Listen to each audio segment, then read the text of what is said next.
Assalamualaikum warahmatullahi wabarakatuh. Alhamdulillahi rabbil alamin.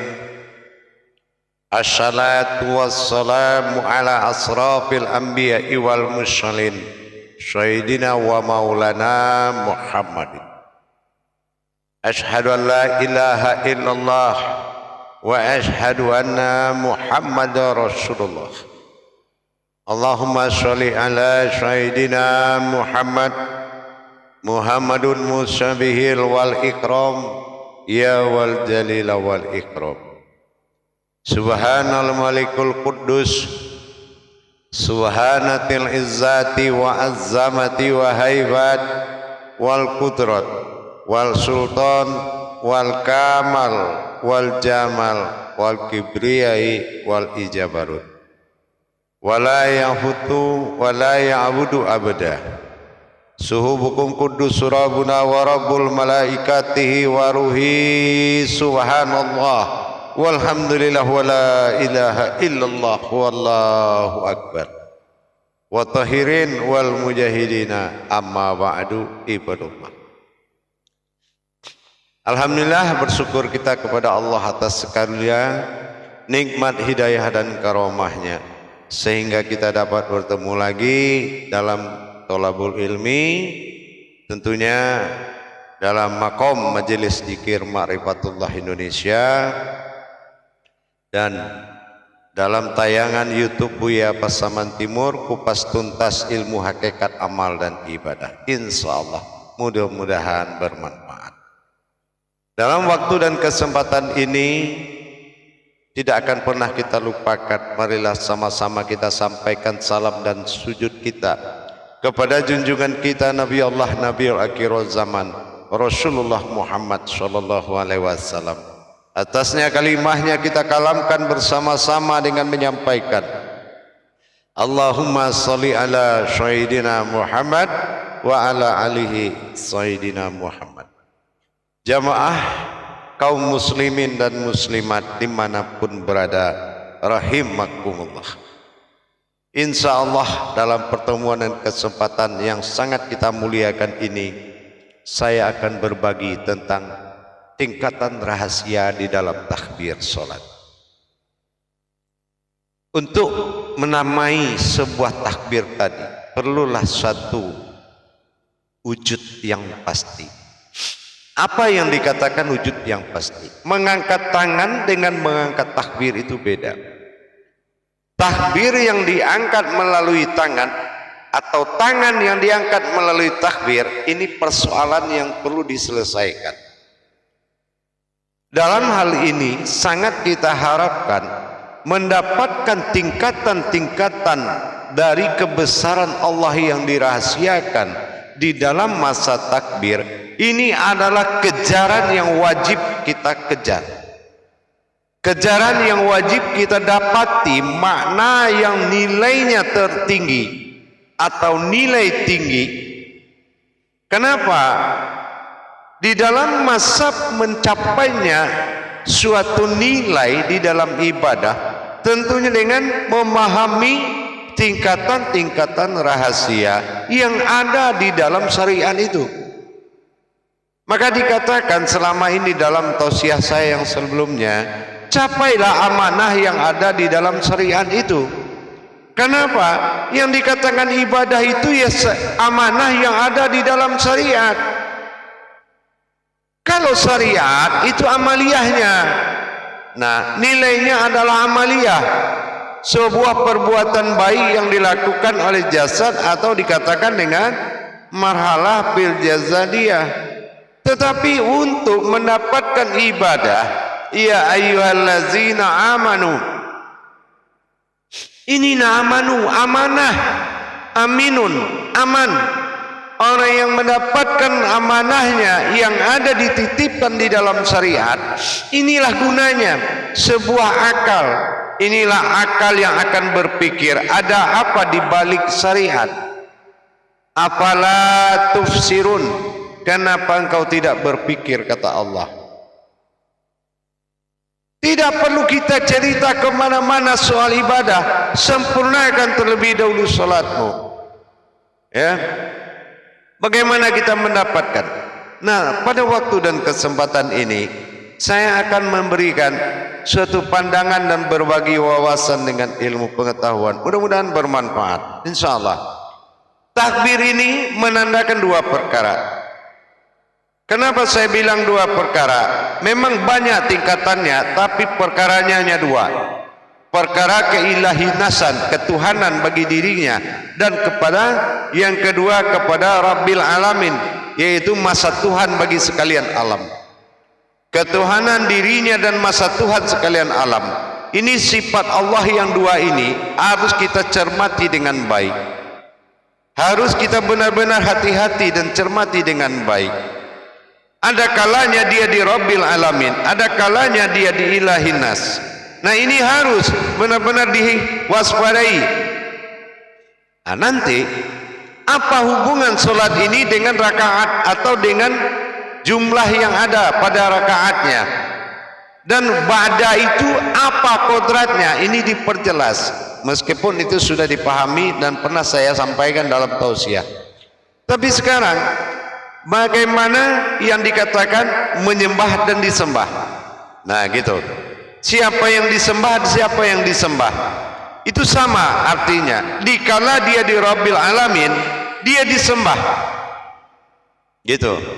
Tapi dikala dia Ilahinas, dia juga disembah. Cuma yang menyembah juga dia, yang disembah juga dia. Nah, inilah ikatan hubungan salahu doim, ikatan batin yang melalui tawaf dan mikrot. Nah, cara adab yang dilakukan dalam solat. Nah, saya katakan demikian. Begini, kalau kita berdiri pada posisi disembah, mewakili Allah Ta'ala, lillahi Ta'ala, dalam mewakili wujud dan dohirnya, maka posisinya disembah. Contoh disembah seperti apa? Siapa kodrat yang berdiri? Dikatakan Fatihatun Nasun. Ya, Fatihatun Nasun. Siapa kodrat yang berdiri di dalam Al-Fatihah?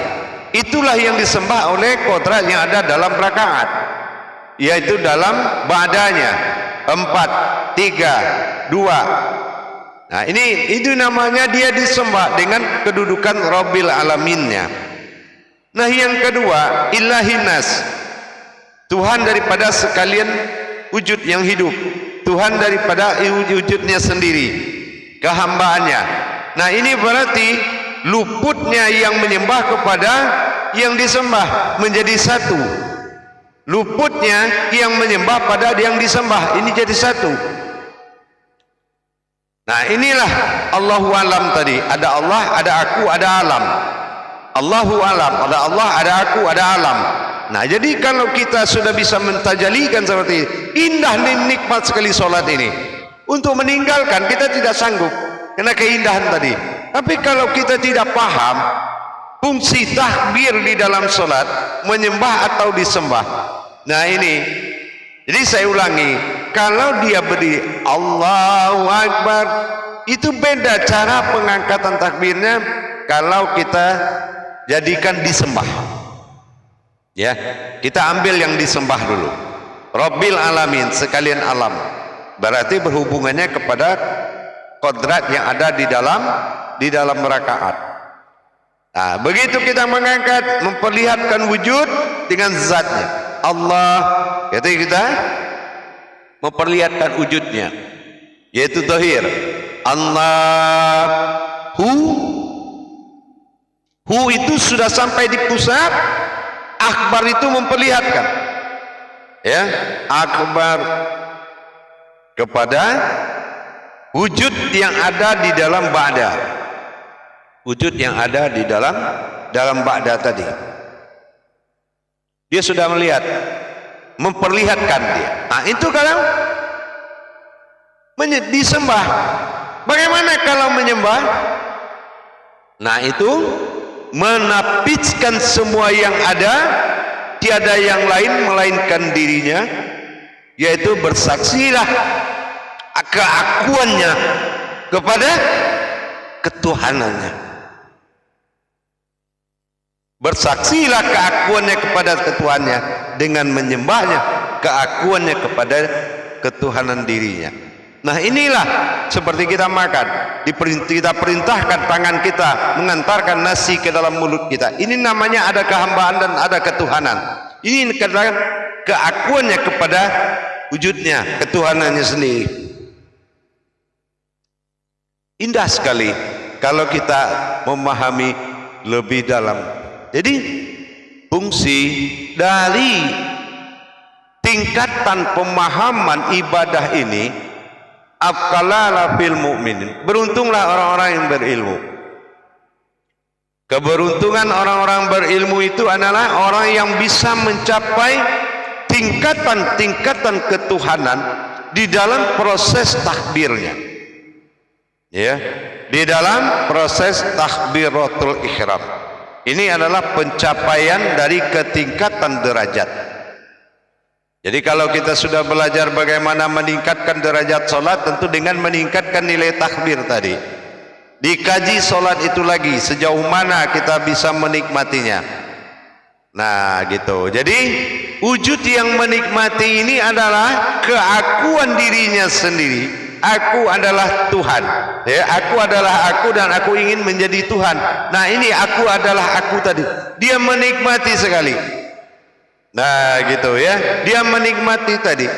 Kalaulah dia tidak bernama Allah, mungkin Allah ini akan menjadi suatu kodrat yang akan sirna.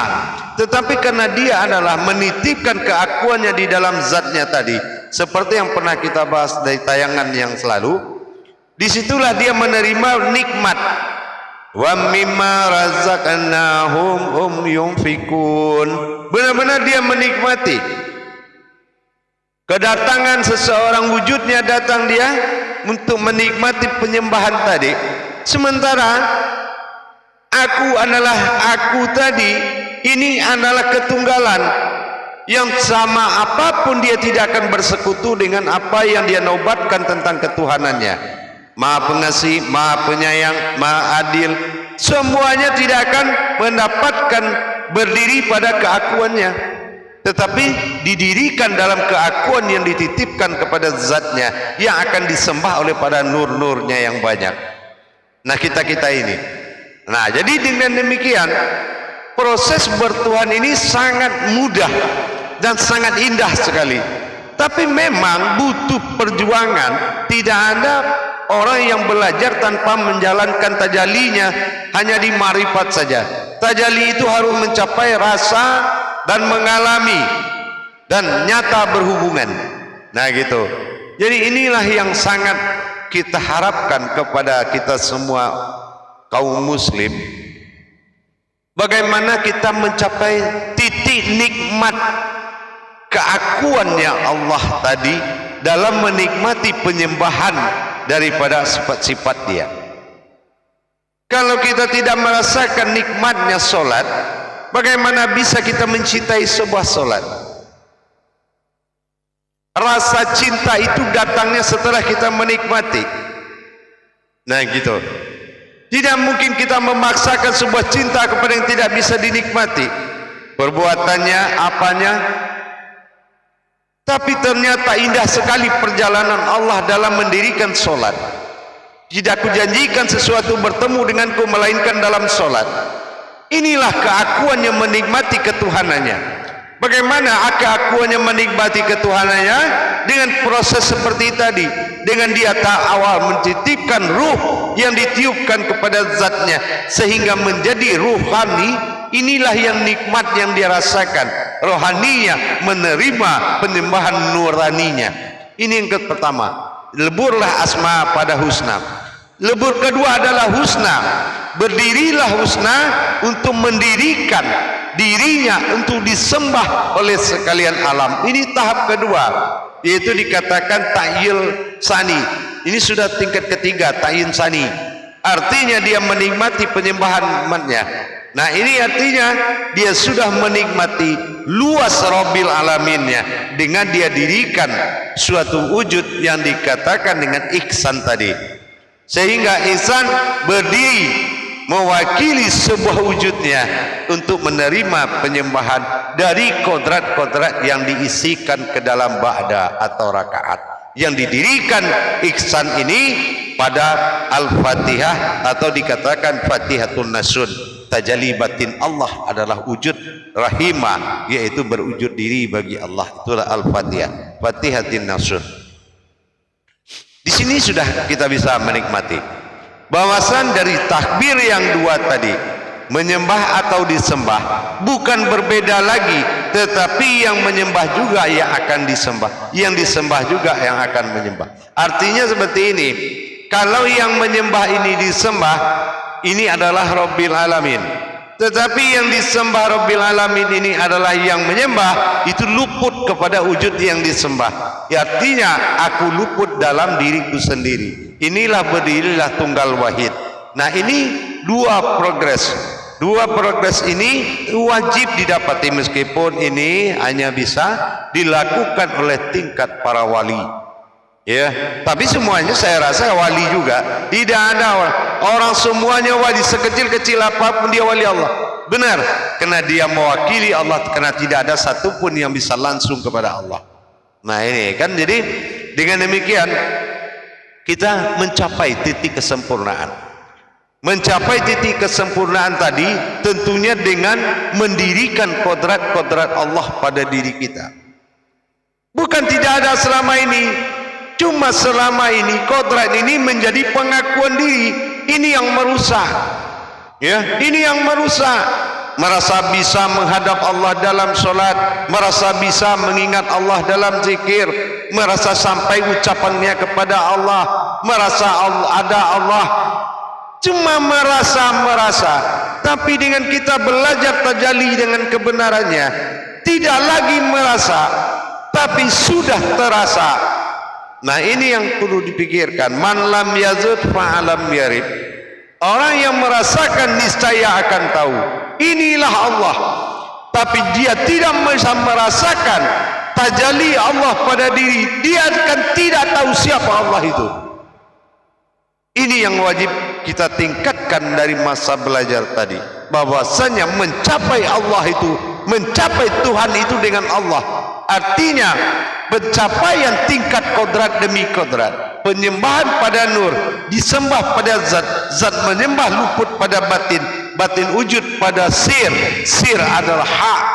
Inilah yang perlu kita pahami, bagaimana tajalli Allah ini adalah riwayat diri sendiri, bukan riwayat Tuhan. Tuhan itu riwayat diri, diri itu riwayat Tuhan.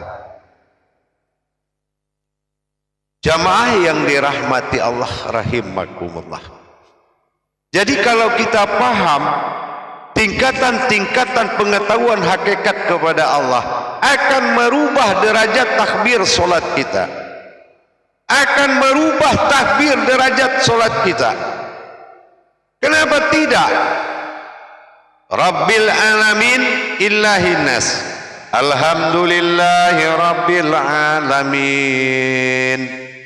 Segala puji bagi Allah, Tuhan semesta alam. Tuhan semesta alam. Ingat, semesta alam ini dikodratkan wujudnya adalah nur, dihimpun wujudnya adalah nur. Semua ruh itu berasal dari nurnya Allah. Semua yang nyata berasal dari ruh. Semua yang nyata berasal dari ruh. Semua ruh berasal dari nur, dan kembali nur kepada zat. Nah, inilah zat yang akan disembah oleh nur. Ini yang menyembah, ini yang disembah. Nah, bagaimana dengan ilahin nas? Ilahin nas itu tidak ada begitu saja. Qul a'udzu birabbin nas. Bagaimana a'udzubillah tadi? Au, ya, alif kasra, alif domahu, au an ain. Dia berdiri Malik Innas, dia berdiri pada diri manusia, Malikin nas, Ilahin nas, dan menjadi Tuhan pada manusia. Tuhan yang berwujud, Tuhan yang kodrat tunggal. Nah, ini Ilahin nas, Tuhannya manusia, berbeda dengan Tuhan sekalian alam tadi. Nah, inilah perbedaan ilahi nas dan Rabbil Alamin tadi. Kalau ilahi nas tidak mungkin menyembah Tuhan daripada Rabbil Alamin, berarti tidak ada Tuhan selain Allah. Benar ya, Allah ya kan, inilah tidak mungkin ada Tuhan menyembah Allah. Artinya tidak mungkin sir menyembah kepada batin, tidak mungkin batin menyembah kepada zat. Nah, ini tajalli sirullah, ini tajalli, hakikat tajalli. Makanya ilahi nas Rabbil Alamin itulah aftar dan ba'dal. Aftar adalah Rabbil Alamin, sifat nyata bagi Allah pada alif yang tersurat. Ba'dal adalah ilahi nas, sifat ba'dal, sifat tunggal bagi Allah yang lenyap di dalam bismillah alifnya. Ini ada perbedaan. Ini yang menjadi au.